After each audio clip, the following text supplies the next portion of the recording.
Tell you, friend, there's nothing like the smell of a good horse. Got everybody looking at us. You're kind of a funny-looking fella at that. What? Hey! That's a yell Lou use on longhorns. Got one I use on hogs, too. Want to hear it? Dat mag ik zeggen, dat heurt met je mensen mogen dat heert dan. Maar goed, jij zullen gaan, wat zullen mee met die was? Guess you're a native, all right. Can't understand a word you say.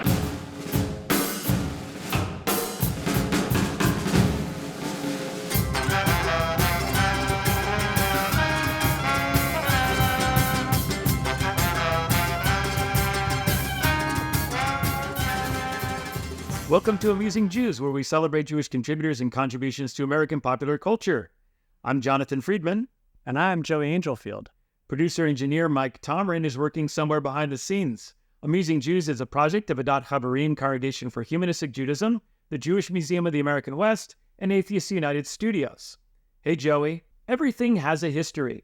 A chronological series of events, people, locations, experiences, interactions, influences, environmental factors, causes, and effects that give rise to whatever that thing happens to be. This is as true for the story of a country as it is for the story of your favorite pair of socks. What constitutes something historically significant is another matter, one today's guest knows a lot about. We're honored to talk with Avi Decter, whose latest book is exploring American Jewish history through 50 historic treasures. He has served as director of the Museum of American Jewish History and the Jewish Museum of Maryland, head of education at the H.F. DuPont Museum and Gardens, and special assistant to the director of Smithsonian's National Museum of American History. He is currently managing partner of History Now, which specializes in programs and exhibits interpreting difficult subjects. Avi, welcome to Amusing Jews. Thank you very much for having me. It's a pleasure to be with you. You've had a long and impressive career in the museum field. What are some of the ways you've seen museums evolve over the decades? Museums have been changing continuously for 150 years now, and I've been privileged to observe them close up as an adult for about 50 of those years. What's impressed me most are the changes of the last several years when the nested crises of the pandemic hit all at once. Economic dislocation, environmental degradation, political divisiveness, and so on. For a time, every museum in the country closed down. And then when they reopened, the cultural landscape had changed entirely. So in response, museums have made a number of crucial turns. One is pretty obvious, the turn to digital. These days, it's hard to find a museum that doesn't have a website and online content and programming. The second was a very sharp shift toward community. I think that most museums are trying to build lasting forms of engagement for their museums. And the third is the turn to equity, both within the museum and beyond. And as a result, we've seen improved pay for many museum workers, more widely distributed authority in museums, and much more inclusive exhibitions and programs, especially those that are aimed at women and LGBTQ and people of color. So this has really been a momentous several years for museums in America. And I think we're not going to go back from this at this point. Correct me if I'm wrong, but I think you described this new phase of museum hospitality as radical hospitality. I haven't gone so far as to call it radical hospitality yet. Radical hospitality is a strategy that's been employed by churches and synagogues across the country to really engage newcomers in their congregational lives. It really means extending themselves out beyond the welcome once they hit the door. And I think that what has happened is that museums are beginning to edge up to radical hospitality. Not all of them, but most of them, of course, have not done so. But I do think it's a strategy that has merit and that will eventually be pretty pro forma for a lot of museums. It is really embracing their audiences and building relationships, not just in a single visit, but looking for multiple encounters over a period of time. What would be an example of how that would play out in the museum field? Well, in the Jewish Museum of Maryland, which I led for 13 years, we instituted a monthly brown bag lunch, and we invited 8 to 10 people to come to lunch with us from all parts of the community, both Jewish and non-Jewish. We served a very simple meal. We walked them around the museum. We asked them to tell us what they thought the museum ought to be doing more of or better at. And as a result, we built up a huge reservoir of friendships all over the community. Not every one of these people was an instant convert and showed up week after week after week. But we knew that we had a lot of people that we could call on for advice, for partnerships, for all kinds of good things. So that's really, and that was at our initiative. They weren't inviting themselves. We were extending the invitation to them and bringing them into the body.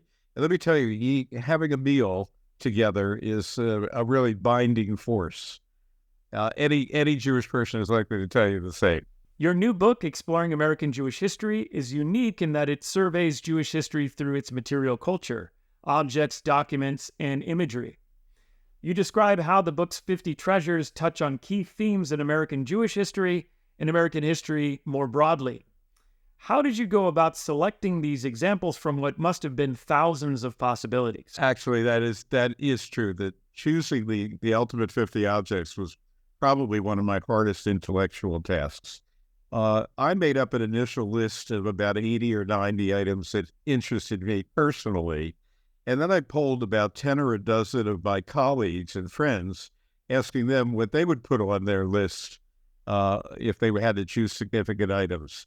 And then I began compiling all this and ended up with something like 150 to 200 items, which was a little more than I could squeeze into a single book. The result was that I began culling away, first to get a chronological coverage. I really wanted to start with the earliest Jewish settlements, which were in the Caribbean rather than in the mainland United States. And then highlight lesser known items. There are some things that are pretty standard stuff. And then I tried to go for quirky. Sometimes I tried to take something that was familiar and make it less familiar. One of my problems, of course, was that treasures immediately raises expectations. They're going to show something precious or beautiful or unique. And in point of fact, some of these things were cheap and mass-produced and not particularly pretty. But I was looking for variety, so I ran a fairly nice range between a full college campus and a miniature prayer book. And just about everything in between. But in each case, what I was trying to do is to look at the backstory of that object and draw out some larger meaning. And so that if you read the book, and I would never, by the way, prescribe reading the book from cover to cover. It reads best when you dip in for here and there. But if you do want to read it in sequence, I introduce several chronological periods so that you can see where things fit in the overall story of American Jewish history. It was helpful to kind of see the chronological development of Jewish communities and how, one phase went into the next and certain traits that continued and maybe dissipated as the years went on. So, for someone like me who's both enthusiastic about Jewish history, but also about Jewish objects, it was probably the best of both worlds. One of the problems that I faced was actually the chronology, that is dividing it into chronological periods.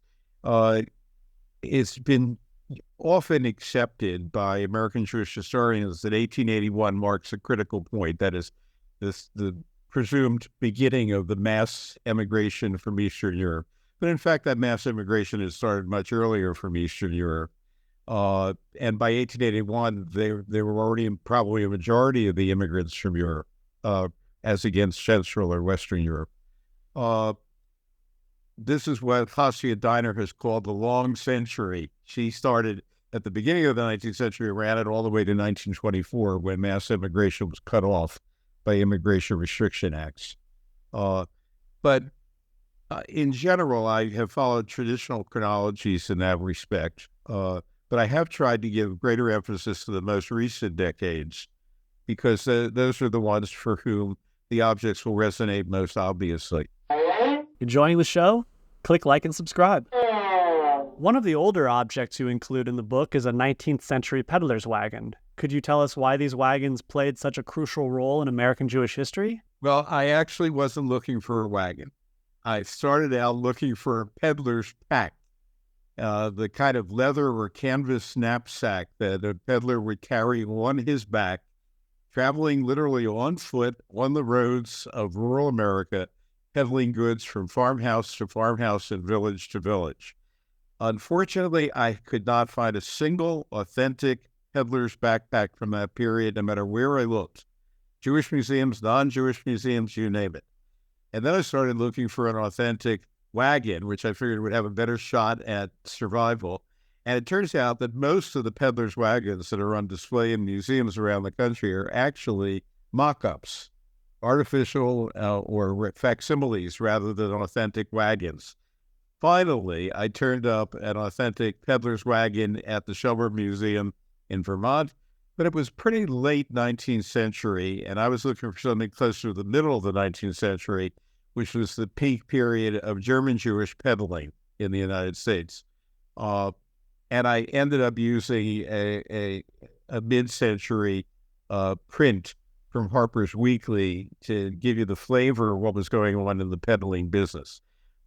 You need to understand that peddling was a distinctively, if not exclusively, Jewish occupation, one that had been widely practiced in Europe before a lot of these people came to the United States. It was an occupation that anybody could take up as long as they had a strong back and a lot of endurance and a willingness to suffer. And this really was hard work. In fact, one early Lithuanian arrival, Jacob Epstein, started the Baltimore Bargain House. It's not a name that's familiar to many people, but it's the fourth largest wholesaling company in the United States in the early 20th century. And Epstein literally recruited newcomers at the dock in Baltimore, outfitted them, extended them credit, and then directed them to parts of the country where they would not meet with direct competition. Eventually, the peddler's occupation evolved. If a peddler was successful in peddling, they could start a small store, and then Epstein would furnish their stores for them, and eventually they could grow a real business. And in the in-between step was between carrying a pack on your back was a peddler's wagon, where you could carry a lot more goods and also take away a lot of goods. What people don't realize is that Jews absolutely dominated then and almost to the present the scrap industry, particularly scrap metal and rags. So what they would do is they would often take scrap in barter for some of the stuff that they were peddling. And to do that, you needed a wagon, carry this stuff along. One of the more familiar images in the book is a pair of Levi Strauss's denim jeans, specifically 501 waist overalls from 1890. What do these pants tell us about the involvement of Jews in America's garment industry? Before the Civil War, you need to understand that almost all clothing was homemade. But the Civil War changed all of that. In order to clothe large armies, the federal government began to standardize the sizes of men's clothing. And this enabled, with the advent of the sewing machine, the industrialization of manufacturing in men's clothing. And Jews found their niches in this clothing industry. Eventually, Jewish involvement in the needle trades was so extensive that the clothing industry became part of the ethnic economy of Jews in America.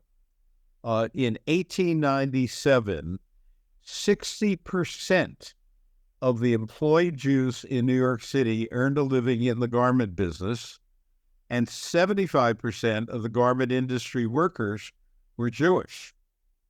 Now, Levi Strauss was an interesting character. He was sent as a young man by his brothers in New York to open an outlet for their wholesale textile business in San Francisco.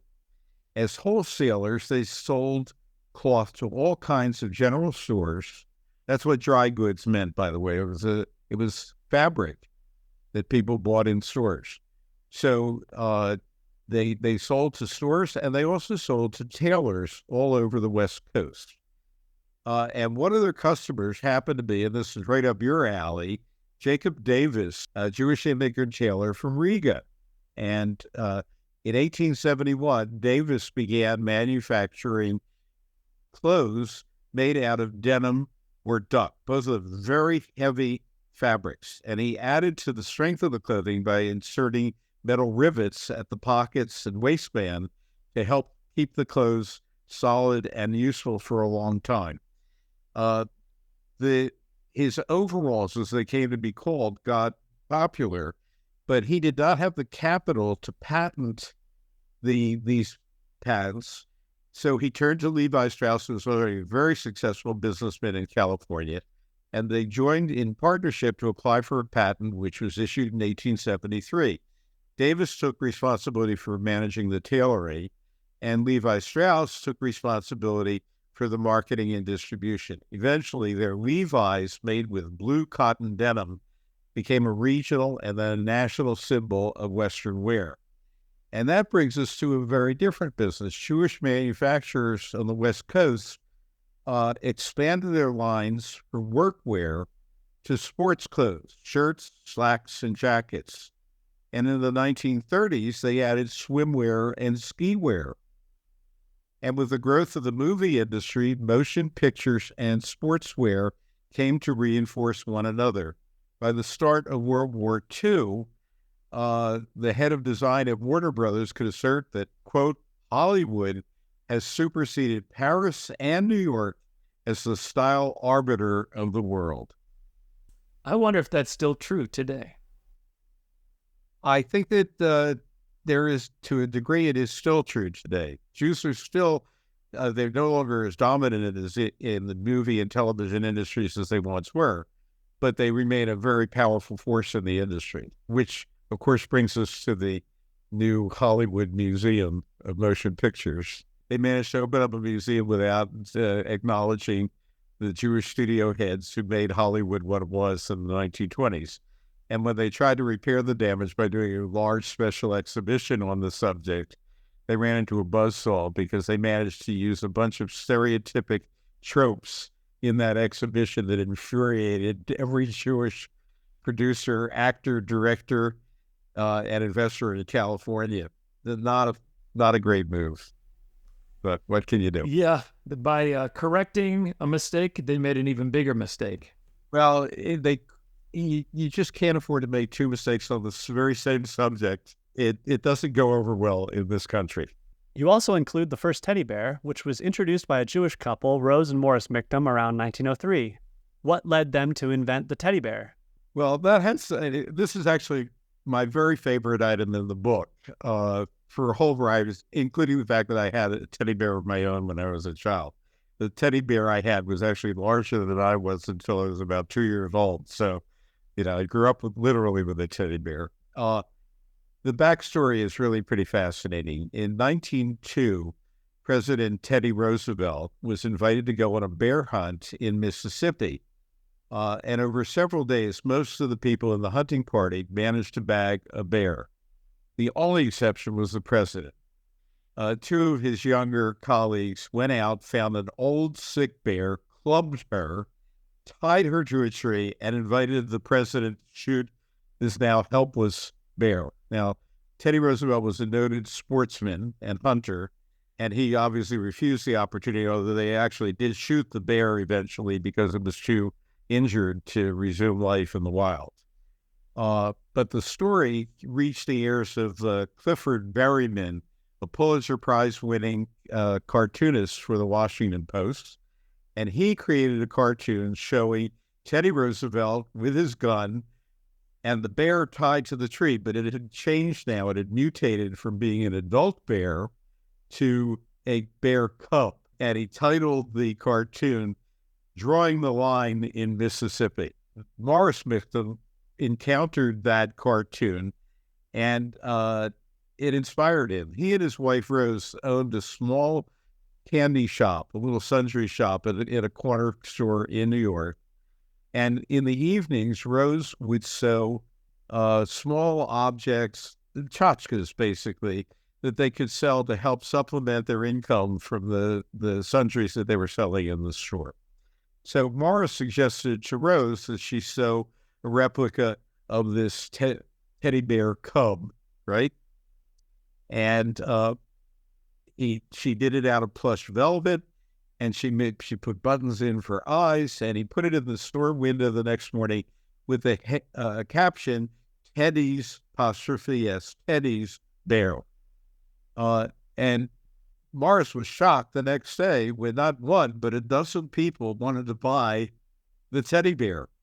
And at this point, he got nervous because it's one thing to make a one-off, and it's another thing to start selling a line of teddy bears. So he wrote to the president, and he sent along an example of their work, which is now in the Smithsonian Institution collections, by the way, intact and still looking quite adorable.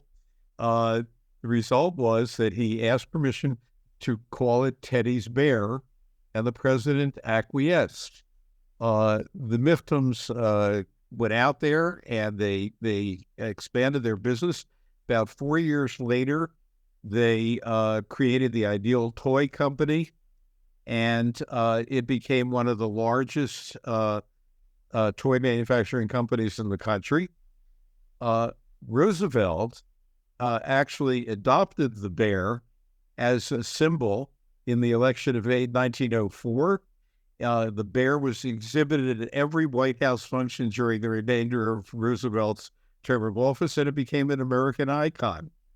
What is fascinating about this, and what's actually important from an economic point of view, is that the toy business was a marginal business. It was not a central business. And the Jews, in order to get ahead in the economy, often entered into marginal businesses or new kinds of businesses, taking great risks. Two other examples that are very familiar to all of us are the movies and comic books, both of which were spurred by Jewish involvement at the outset. At this point, we have many lines of toys, dolls, and games that the Jews have been involved with. The most famous toy store in America was probably FAO Schwartz in New York City. I actually went there as a child, a tourist in New York. Exceptional store. I was somebody who collected Lionel trains in the 1950s when the Lionel company dominated the market, named after a Jewish entrepreneur. Madame Alexander ran the Alexander Doll Company, which manufactured 5,000 different dolls over a period of decades and became the largest doll company in the country. And probably the most familiar item of all is the Barbie doll, which was created by Ruth Handler in 1959, and which has absolutely swarmed the market right to the present day. What made it distinctive was it was the first adult doll to hit the market as against a child or an animal doll. So, yeah, the more I look into the Jewish involvement in the toy industry, the more impressed I am. If it's not Mattel, it's Rimco, Marx, Galoob, Hasbro. I mean, essentially everything. Yeah, they really have been involved deeply in it. But it is amazing to me that they had to work around the central businesses. Jews were basically shut out of the large corporations and the financial institutions, which is how non-Jews made the real big money. So they had to work around the edges in order to get themselves to move forward. So they basically entrepreneured culture while they were busy doing these other kinds of business. Speaking of areas of culture that Jews have instigated, how about musical theater? Fiddler on the Roof represents a major turning point in American Jewish self-understanding and cultural expression. Your book has a playbill for Fiddler on the Roof from 1965, featuring Zero Mostel as Tevye. What made this musical so significant? First of all, it's a story of tension between generations. of the tension between tradition and change.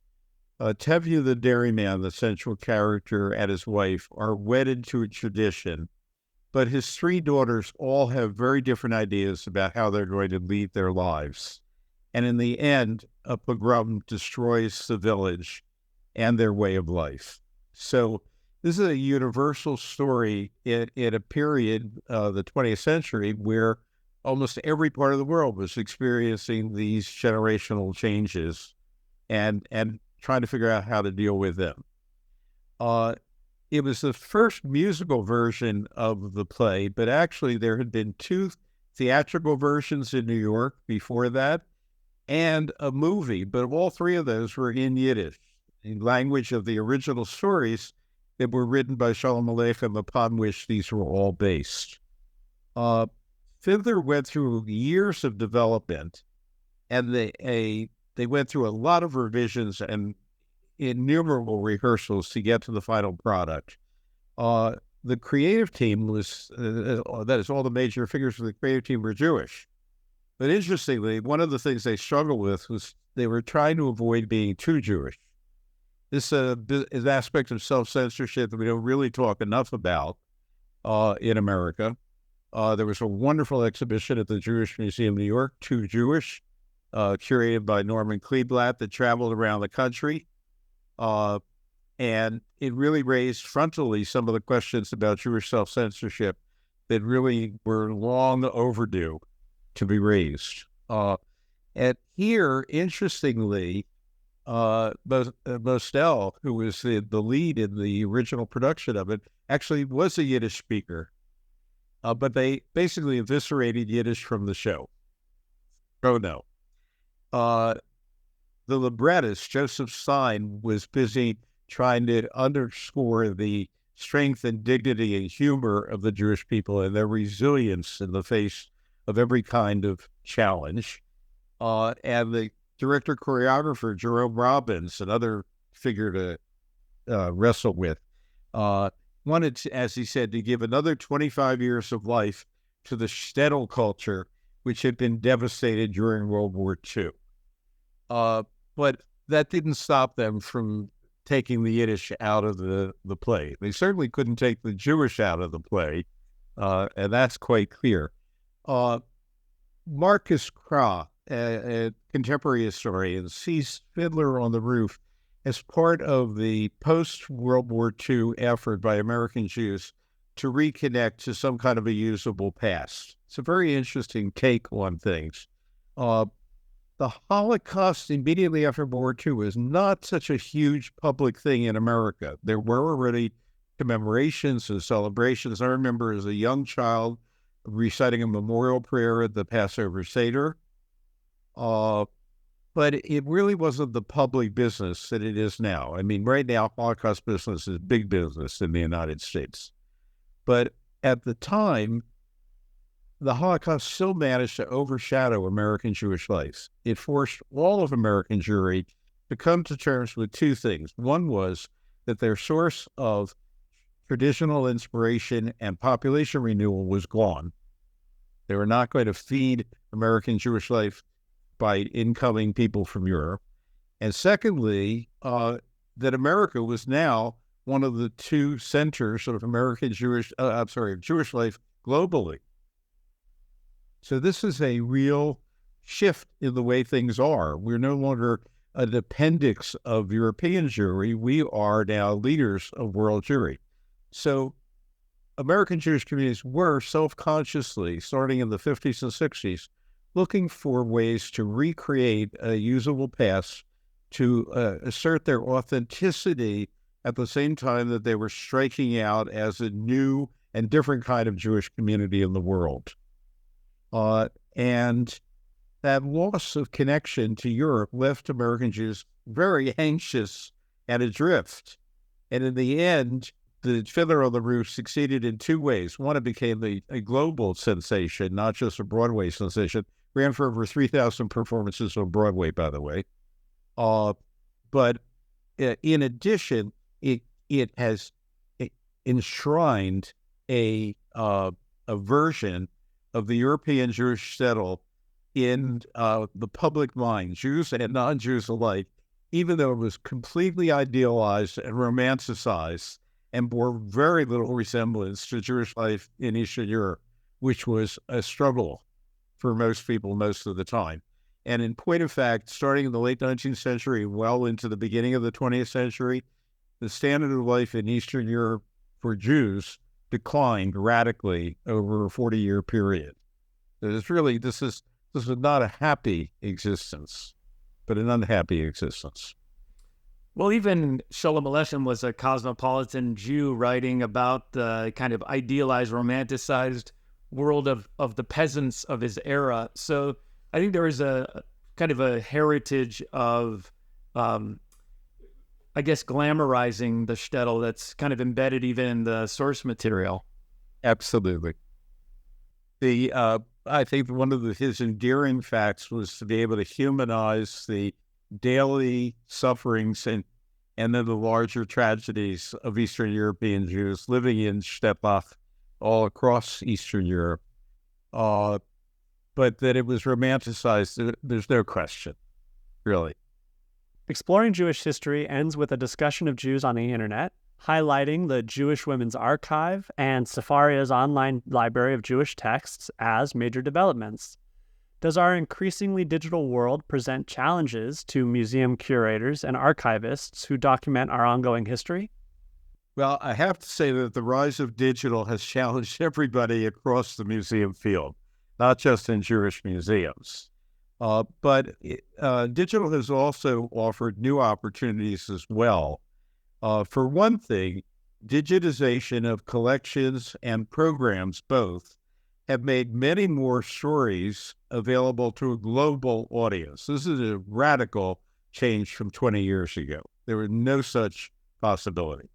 A second thing is that digital has made possible collaborations on a global scale, even for small museums, something that we don't think a lot about, but you can collaborate digitally without great expense. The Jewish Museum of Maryland, in the middle of the pandemic, organized a 3-museum collaboration, one museum based in Baltimore, one in London, one in Australia. And they did a 3-part program which told the respective stories of their Jewish communities for the audiences of all 3 museums, and therefore available globally for everybody. So it's really the opportunity for a partnership is expanded tremendously. A third opportunity is collaborative collecting. Jewish museums have almost invariably, until about 10 or 15 years ago, collected completely on an individual institutional basis. But digital collecting allowed things like doing video oral histories, for example, allows multiple museums to do simultaneous collecting on a single theme in multiple locations across the country. And when they are shared, that means you could now get a national perspective and not just a local perspective on any given issue by a contemporary generation of Jews. So I think that there have been opportunities and benefits as well as challenges. The real challenge that Jewish museums and most others still need to master is the techniques of podcasts and online forums and talking heads. I mean, there's an art to this. When the pandemic hit and a lot of schools ended up doing learning and teaching remotely, a lot of teachers struggled with this. They had no idea how different teaching online is from teaching in person in a classroom. It's a very different medium, and it requires a different skill set. So I think museums in general are learning a whole new set of skills and capacities at this point. But this is going to change very quickly because as a new generation of people enter the museum field, they're bringing along fluency in digital that is absolutely natural to them, in the same way they're carrying their iPhones around. I'm at the last generation, the tail end of all of this, and for me, everything is a struggle. I'm still at the stage of I may hit a button one day that's going to explode my computer. My grandsons, take up any challenge and just bang away at it until they had resolved the problem. A generation of Jews that are used to doing everything online or anything and everything online will bring to all museums a new fluency and literacy that they don't have yet today. But I think that what is likely to happen is that online virtual conversations will expand the 3,000-year-old Jewish conversation that we are all privileged to be heirs of. And I think this is really a great thing for American Jews. And I think it's a good thing for Americans in general, because they will be able to gain access to that conversation in multiple ways. And if you give people multiple entries, it allows people with diverse styles of learning to enter the conversation in their own particular way. I'm wondering too, I've done quite a bit of archive work, and, moving into the digital age where material culture is less material and things are more ephemeral, I've just found it a little more difficult to piece together materials to put in an archive when first of all, there's an overabundance of stuff to choose from, and it doesn't have the same kind of tactile quality that the stuff we usually work with does. There are two aspects of that, of the digitization, that are problematic. One is not a single museum that I know of has figured out a way to monetize digitizing their collections and programs. They just haven't figured out a method of doing this. And meanwhile, it costs you a fortune to digitize everything. I don't know that anybody's going to crack that one, and it may be that the cost of doing business as a museum in the future will include not just overhead costs, but the costs of digitizing. It's just going to be baked into the cost of keeping your doors open. As to the tangible quality of stuff, it is true that the actual object has a presence and often a patina that is not so obvious in the image that you take of it. But in fact, we are highly visual people, and probably more visual than tactile. And in any case, when you go to a museum, you're denied the tactility of the object anyway, because they won't let you touch it. Most museums have wised up, and they now put a replica item out there that you can touch, but the replica doesn't have exactly the same patina as the original object does. They're always newish. I'll never forget when the United States Holocaust Museum got from Poland the gift of a freight car which had actually been used to transport Jews to the killing centers.